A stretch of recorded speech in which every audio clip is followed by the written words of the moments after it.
Sejam bem-vindos, então, a mais uma semana do nosso curso do livro de Romanos. Paramos na semana passada na parte, capítulo 4, versículo 11, parte A, e vamos continuar a partir daqui.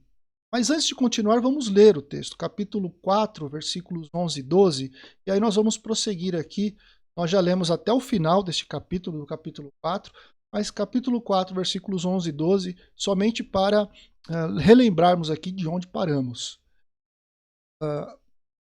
Assim, ele recebeu a circuncisão como sinal, como selo da justiça que ele tinha pela fé, quando ainda não fora circuncidado.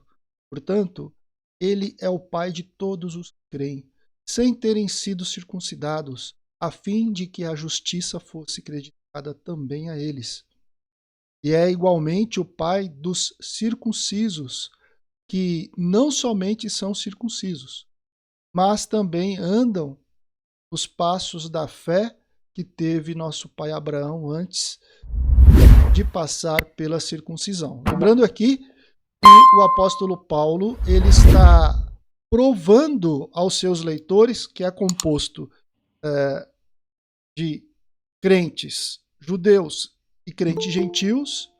Ele está então provando aqui que a justificação pela fé não era algo novo. Ele está mostrando que a justificação pela fé não era algo inventado da mente dele e que ele resolveu escrever. Nada disso. O que Paulo está fazendo aqui é mostrando que a justificação pela fé é algo que o Antigo Testamento já ensinava e que ele está simplesmente mostrando isso. Então, você ler o capítulo 3, você vai ver Paulo usando ali, 3 e 4 e tal, você vai ver Paulo usando exemplos de Davi, de Moisés, né? De Moisés não, de Abraão, em si, mostrando que tudo o que passou com eles foi pela graça de Deus. E não somente pela graça, mas mediante a fé. A salvação mediante a fé pela graça não é uma novidade no Novo Testamento, e sim uma aplicabilidade da ação de Deus no Antigo Testamento. E que o judeu, por causa das questões de leis e da lei, principalmente após a lei mosaica, colocou, mediante este entendimento da lei mosaica, condicionais para que as pessoas pudessem ser abençoadas por Deus ou pelo Deus de Israel. Ou seja, não, para que o Deus de Israel te abençoe, você tem que se converter ao judaísmo. E para você se converter ao judaísmo, você tem que circuncidar-se, ou ser circuncidado, porque ninguém se circuncida. Ser circuncidado, porque a circuncisão era uma marca que o povo tinha para demonstrar a sua fé, a sua crença. Então Paulo ele está ali demonstrando que não é bem assim como eles estavam pensando, os judeus propriamente dito aqui, da igreja de Roma. Tinha algo mais. Então ele começou a mostrar, a provar que o fato de ser circuncidado não quer dizer muita coisa quando se fala sobre eternidade, quando se fala sobre salvação, quando se fala sobre julgamento, como vimos no capítulo 6, por exemplo.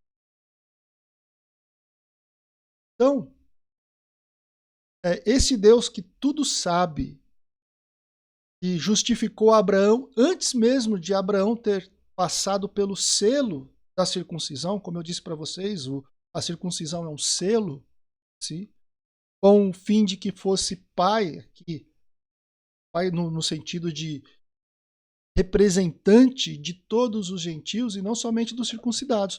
Abraão foi circuncidado antes da existência da lei. E antes dele ser circuncidado, ele professou a fé. Ele foi justificado. Então, o que Paulo está demonstrando nessa tese aqui é, peraí, pessoal, vocês estão tomando como base aqui de que para ser justificado, para que este Deus maravilhoso atue no gentil, ele tem que seguir a lei, ou ele tem que... Não, não. O próprio pai Abraão é pai de todos nós, porque ele passou por isso antes mesmo da lei.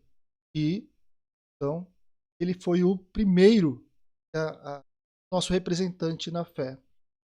Ele sabia que sabia que poriam a confiança em Cristo e também de todos os judeus circuncidados. Abraão, além de ser pai de todos aqueles que põem a fé em Jesus, ele também é pai de todos os judeus circuncidados. E principalmente daquele que ele sabia, o Senhor Deus sabia, e aceitaria a Cristo como Salvador. O Evangelho, aliás, o Velho Testamento em si ensina, no caso de Abraão, que a justificação é para gentios que têm fé, mesmo que esse gentio não tenha sido circuncidado, que é o nosso caso. Nosso caso, quando eu falo Abraão é o nosso pai na fé, é por esse ensinamento de Paulo aqui. A graça divina da justificação se estende a todos, tanto quanto judeus, tanto quanto gentios. A doutrina da justificação pela fé, tanto estabelece a lei, entre aspas, aqui no capítulo 3, versículo 1, reafirma que somente a verdade já ensina, ou já ensinada por Deus no Antigo Testamento, é o suficiente para mostrar que a justiça. Uma outra prova bíblica que nós temos aqui acerca da justificação mediante a fé aos gentios, a prova bíblica de que a justificação se estende aos gentios e não somente aos judeus, nós encontramos aqui dos versículos 13 a 25. Abraão e sua semente receberam a promessa do cumprimento não pela lei, mas pela fé. Eu falei sobre isso, inclusive, semana passada, né? Terminei o nosso encontro semana passada falando um pouco sobre isso. E o versículo 13 fala ali: não foi por intermédio da lei que Abraão ou a sua descendência coube a promessa de ser herdeiro do mundo, sim, mediante a fé. Eu falei um pouco sobre essa questão de herdeiro, né? Sobre a questão da semente em si. A questão de Abraão seria herdeiro do mundo. Eu falei que tudo isso está ligado ao Messias, tudo isso está ligado à semente que traria o Messias, podemos dizer assim. E que reinaria em todos os lugares. E reina hoje. Né? Sim. Deus deu 3 promessas ali para Abraão, mas todas elas foi fundamentada na fé. E não em obras, e não em algo que Abraão tenha feito. As promessas que Deus deu a Abraão não foram promessas baseadas em alguma coisa que Abraão fez que ele tinha que ser recompensado. Nada disso. A promessa foi dada simplesmente por graça quando Deus justificou Abraão por meio da fé. Muito bem, eu falei sobre isso semana passada, eu não vou me repetir nos detalhes. Mas vamos continuar. Nos versículos 14 a 25, Paulo ele desenvolve esta verdade que eu introduzi no final da semana passada e dei a pincelada aqui. Notando que Abraão e sua semente não receberam a promessa pelo cumprimento de lei alguma, mas pela fé. Versículos 14 e 15. Capítulo 4, versículos 14 e 15. Alguém leia, por favor. Pois, se os que vivem pela lei são herdeiros, a fé não tem valor, a promessa é inútil, porque a lei produz a ira, e onde não há lei, não há transgressão. Exatamente. E depois ali dos versículos 16 a 20, ele vai falando da fé. Tá? Mas isso é muito interessante e é muito claro aqui. Pois, se os da lei é que são herdeiros, anula-se a fé. Para que serve a fé? Qual é a utilidade das promessas se a bênção ou os herdeiros que ele diz aqui são aqueles que praticam lei ou são aqueles que realizam obras para que possam ganhar essa herança? É muito interessante que ele fala, porque a lei suscita a ira, e é lógico. E ele até complementa de uma forma bem interessante, onde não há lei também não há transgressão. Por quê? Se não existe aquilo que te aponta o erro, onde está a transgressão, não é verdade? É necessário observar aqui a pressuposição que Paulo tem aqui.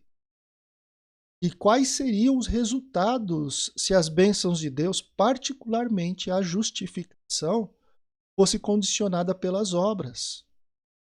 A pressuposição que Paulo coloca aqui e que ele tem em mente é o que tem exposto anteriormente, lá no capítulo 3, versículo 10 e versículo 12. O que Paulo tem em mente aqui é que não há um justo, nenhum sequer. Não há quem faça o bem, não há nenhum sequer. Isso é que Paulo tem em mente em todo momento que ele está escrevendo isso. Ele vem mostrando que todos têm pecado e todos têm inclinações naturais para o mal. Nenhum homem tem cumprido, nem pode cumprir a lei de Deus de forma perfeita. Não existe isso, pessoal. Se alguém fala que cumpre a lei de Deus, ele já está descumprindo a lei de Deus. Porque é impossível. Por isso, e é justamente por isso que Paulo ele coloca no texto que a lei suscita ira. Se é assim, se ninguém consegue cumprir a lei de Deus, o que aconteceria então se Deus condenasse suas promessas como uma recompensa para o cumprimento da lei? Quando eu digo condenar as suas promessas, porque é simplesmente condenar ao nada, porque o que seria das promessas de Deus se ele condicionasse essas promessas ao cumprimento da lei? Se nenhum consegue cumprir a lei, ninguém consegue cumprir a lei.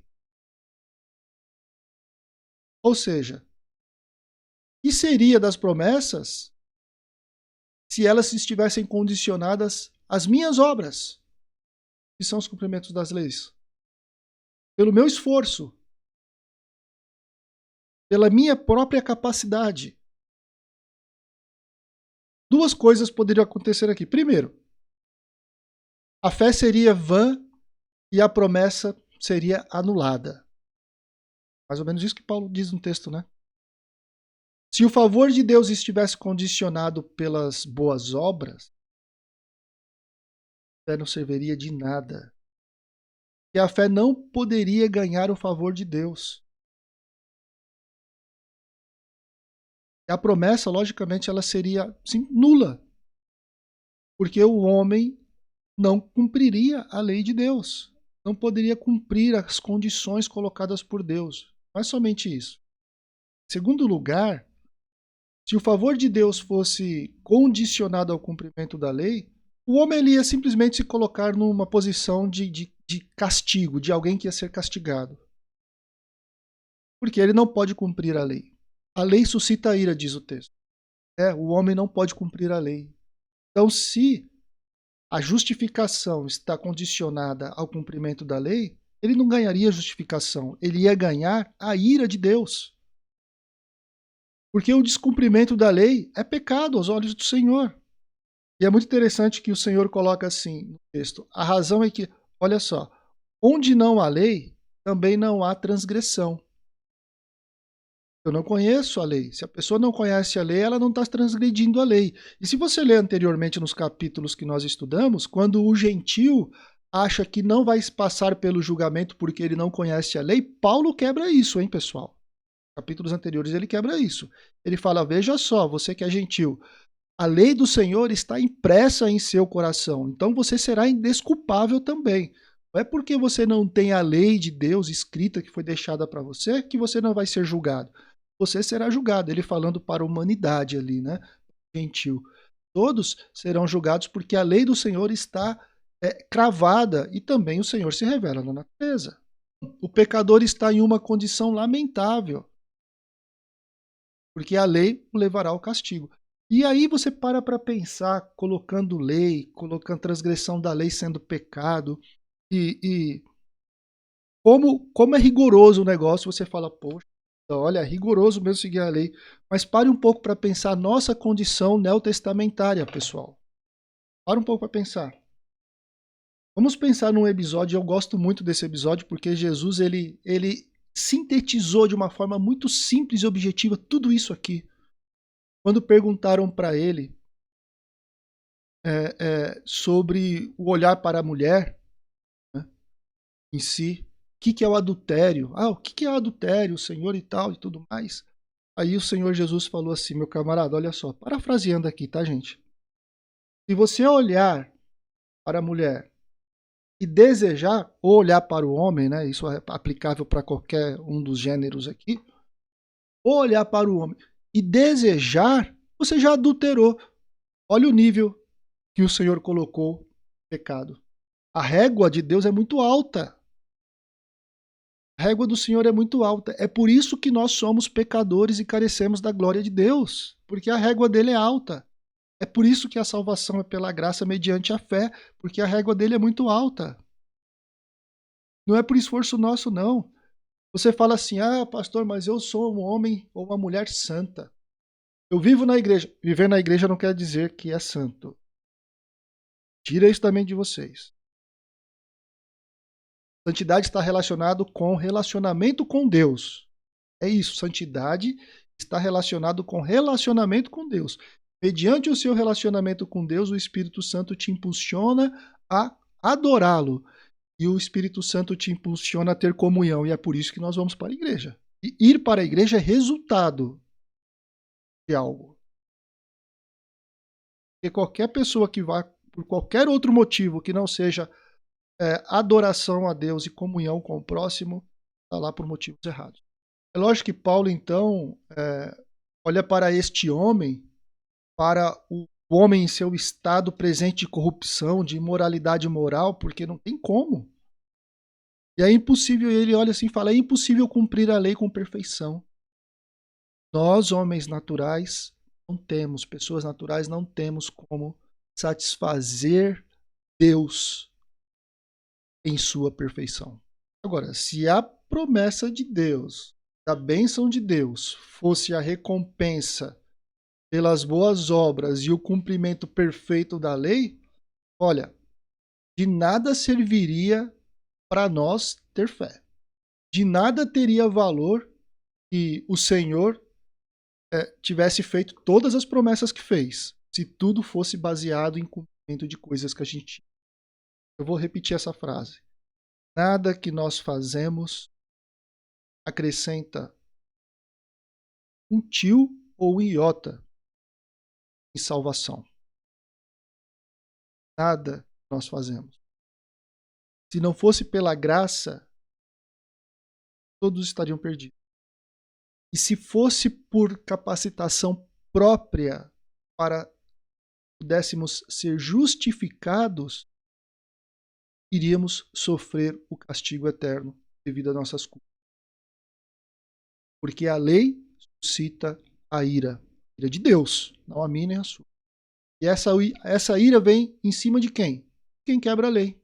Então, prometer algo sobre uma condição que se sabe que a pessoa não pode se cumprir é fazer uma promessa vã. Deus não fez isso. A promessa de Deus e a justificação são unicamente possíveis pela graça de Deus e pela fé. Filho de Deus, e não pela lei. Isso Paulo agora começa a demonstrar a partir do versículo 16. Ele continua ali no versículo 16 até o versículo 25. Nesta sessão aqui, Paulo chega à primeira conclusão lógica. Quando ele fala sobre a bem-aventurança, ele fala algumas coisas, provém da fé, para que seja segundo a graça, versículos 16 e 17. Primeira conclusão lógica. Alguém lê o versículo 16 e 17, por favor. Portanto, a promessa vem pela fé, para que seja de acordo com a graça e seja assim garantida toda a descendência de Abraão, não apenas aos que estão sob o regime da lei, mas também aos que têm a fé de Abraão, a fé que Abraão teve. Ele é o pai de todos nós. Como está escrito, eu o constituí pai de muitas nações. Ele é nosso pai aos olhos de Deus, em quem creu, o Deus que dá vida aos mortos e chama à existência coisas que não existem, como se existissem. E depois disso, logo que depois que ele faz traz essa conclusão lógica do seu raciocínio, né, ele começa a fazer aqui uma descrição da fé que Abraão tinha quando ele foi justificado, nos versículos 18 a 22. E lá no final, dos versículos 23 a 25, ele aplica essas verdades para nós que somos da fé de Abraão. Então, essa aqui é a estrutura dos versículos 16 a 25. Então, falando da conclusão lógica do exposto aqui, é que a única forma de alcançar o favor de Deus é pela fé. Essa é a conclusão lógica dele aqui. Essa é a razão porque provém da fé, para que seja segundo a graça, a fim de que seja firmes a promessa. Vocês disse isso, já foi lido aqui. A tendência do homem é desconhecer a sua incapacidade e condição perdida, desesperada. Essa é a tendência natural de todo ser humano, de não se autoconhecer do ponto de vista de si mesmo e de Deus. E justamente pelo fato dele não se autoconhecer do ponto de vista de Deus, que se ele se conhecer do ponto de vista de Deus, ele vai chegar à conclusão que ele não consegue chegar até Deus e que ele é um pecador miserável. Justamente por esse fato, ele pretende fazer algo, quando na realidade ele não consegue fazer nada. Quantas e quantas pessoas estão achando que conseguem bênçãos de Deus baseado em coisas que fazem? Nos seus próprios esforços, e os esforços são nulos. Todo mundo que está se esforçando para alcançar salvação ou para alcançar algum mérito diante de Deus está fracassando. Certa vez, infelizmente, eu tive que dizer em uma das mensagens que eu trouxe que, infelizmente, muitas e muitas pessoas que estão sentadas nos bancos das igrejas estão indo para o inferno, porque as pessoas estão desconhecendo a graça de Deus e tornando Deus em objeto de satisfação própria e não de adoração. Pessoas estão achando que Deus está ali para servir e não para ser servido. As pessoas estão indo aos cultos não para cultuar, mas para serem cultuados e serem agradados. E isso é estranho para a fé cristã. Isso não faz parte do bojo da fé. Todas as bênçãos e todas as graças recebidas é por graça, como eu acabei de dizer, né? Graça recebida. Então, não podemos cair nessa armadilha, e principalmente concernente à salvação. Alcançar o favor divino. Olha, eu vou fazer tal campanha dos 7 montes e pular 7 vezes no laguinho para eu ser abençoado e conseguir a minha casa. Não é assim que funciona com Deus, gente. Não, pastor, mas quando você não tem sabedoria, porque Deus mandou o povo rodar 7 vezes lá na cidade de Jericó e tal e tudo mais para depois os muros cair, tá vendo? Então fazer 7 vezes alguma coisa funciona quando se quer uma bênção. Deus mandou, eles não foram lá. Se Deus hoje chegar e aparecer para mim, eu sei que Pai já deixou a sua revelação na palavra, falar, Carlos, quero que você corra 7 vezes em volta da quadra da sua casa. Vou falar para ele, Senhor, eu não consigo, porque eu não consigo. Mas se ele falar, vai e faça, eu vou ter que fazer, porque ele falou. Agora eu não posso dizer, eu vou correr 7 vezes em volta da quadra da minha casa, em nome de Deus, para que Deus me abençoe. Que evangelho é esse? É o evangelho da satisfação própria. É o evangelho do egocentrismo, do egoísmo, onde nós estamos querendo, de alguma forma, de algum meio, alcançar o favor divino por algum esforço próprio. Agora, só uma observação aqui, tá, gente? O que eu estou dizendo aqui não tem nada a ver com santificação, ok? Santificação não é e não existe para alcançar favor divino. A santificação existe para abençoar a Deus ou abençoar a mim? Deus precisa ser abençoado? Logicamente que não. Então, para que existe a santificação? Quem é beneficiado com a santificação? Talvez seja essa a pergunta. Quem é beneficiado com a santificação? Deus ou a mim? Quem é beneficiado pela santificação eu sou beneficiado pela santificação. Eu estou me aproximando de Deus. Eu estou vivendo a vontade dele. Eu sou beneficiado. Isso não tem nada a ver com obras. O Senhor Deus orientou em sua palavra o que nós devemos fazer e como nós devemos fazer para sermos cada vez mais santos aos olhos dele. Não tem nada a ver com obras. Não tem nada a ver com o que eu estou falando aqui, tá certo? Então, diferenciar isso aqui. O homem precisa agir mediante a fé, sempre, em todas as situações, da salvação à vida cotidiana. Sempre com atitude humilde, confiante. O Senhor está com ele. Quando a gente vive desta forma, em fé, no cotidiano, com as nossas atitudes, de forma humilde e ali confiando em Deus, sabe, o nosso orgulho cai por terra, porque a gente percebe que tudo que somos e fazemos Deus. Paulo ele tem mostrado isso aqui. Ele tem mostrado isso desta forma, desta maneira. É mais ou menos aquilo que aconteceu com o filho pródigo quando voltou ao seu pai, né? Ele voltou de forma humilde, ele não chegou ali todo orgulhoso e tal e tudo mais, querendo os seus direitos. Não foi assim. De forma humilde. Tem que ser por fé para que seja a graça. Tudo é por fé para que seja segundo a graça.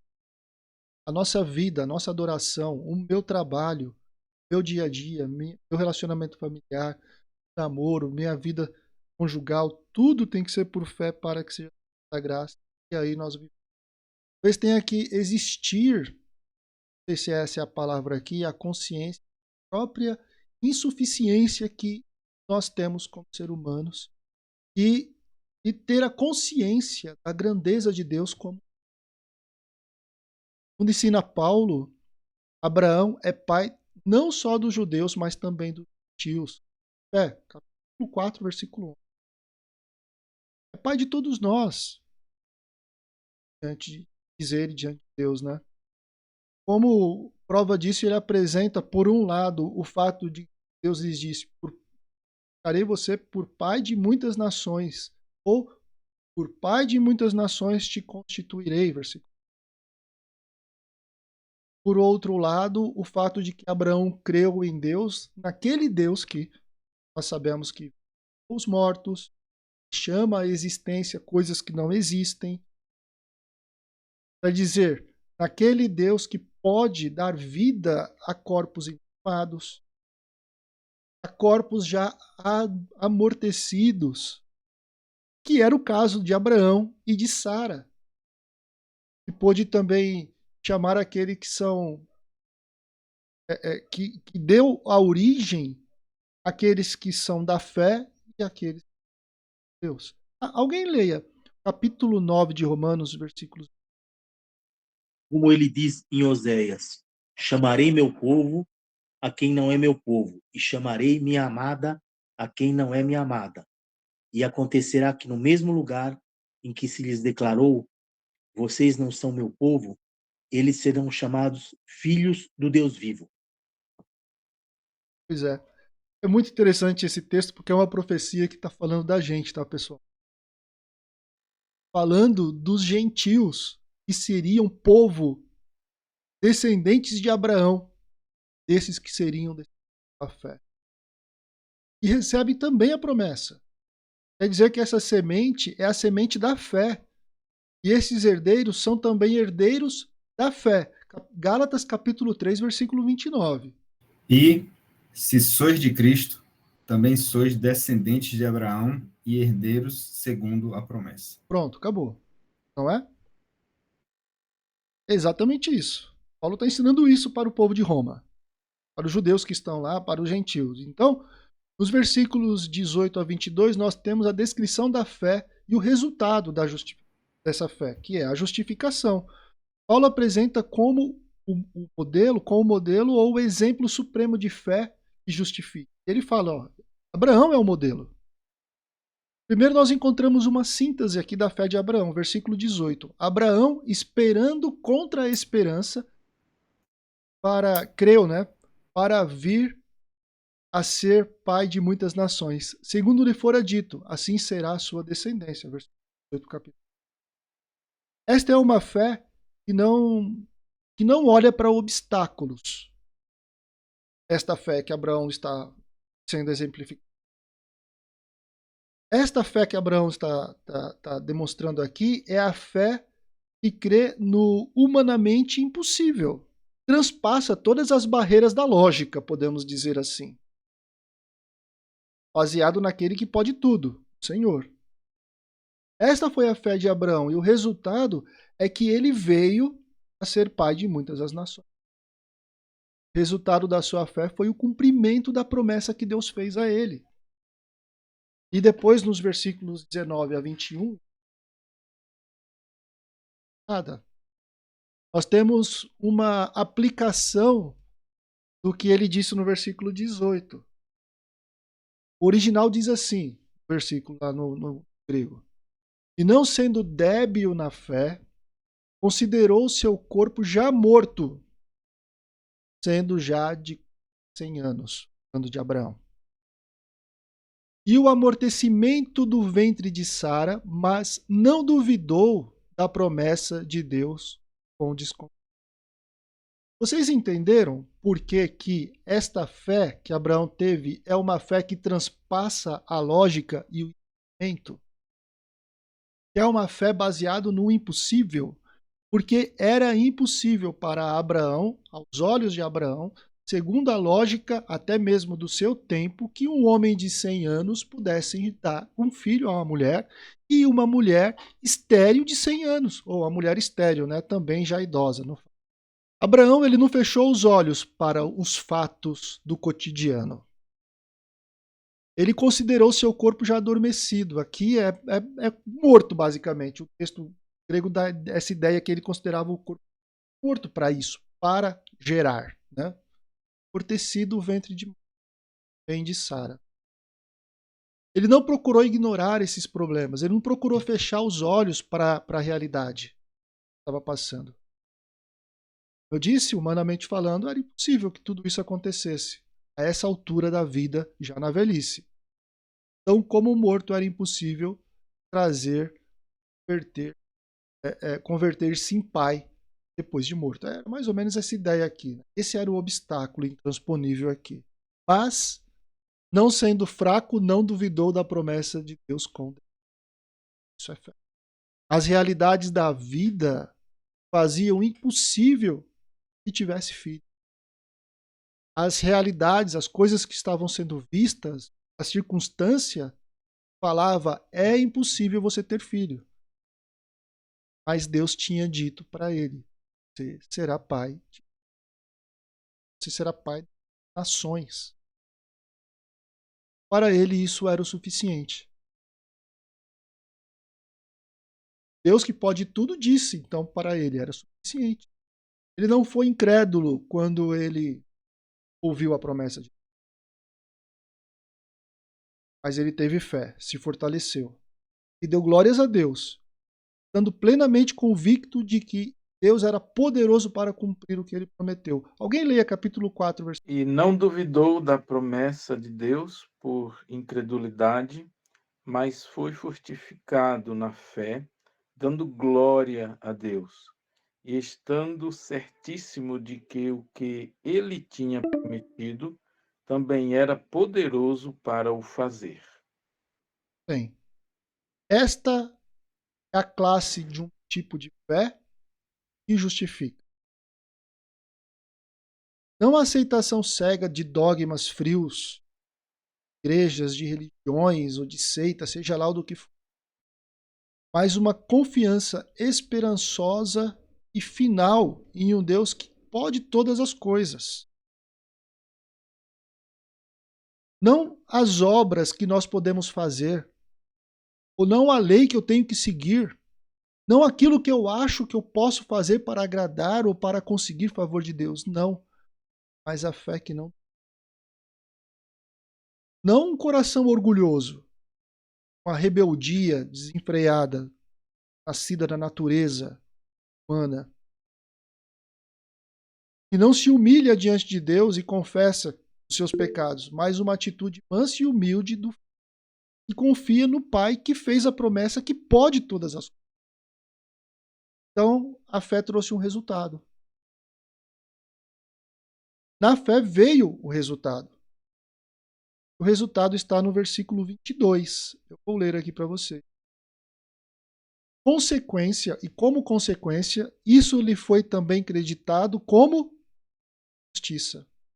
Foram as obras. Não foi o ato de X, Y ou Z que ele fez. Nada disso. Aquela fé cria no impossível e via os obstáculos, mas não se intimidava perante eles, fez com que Deus considerasse Abraão justo, livre da condenação, em uma correta relação aqui com a justiça de Deus. Tá? Então aí resultou o cumprimento da promessa que Deus fez. Veja, Paulo está mostrando aqui para todos o cumprimento da promessa de Deus a Abraão, que ele seria pai de muitas nações. Ela existe por causa da fé e não por causa da circunstância da lei.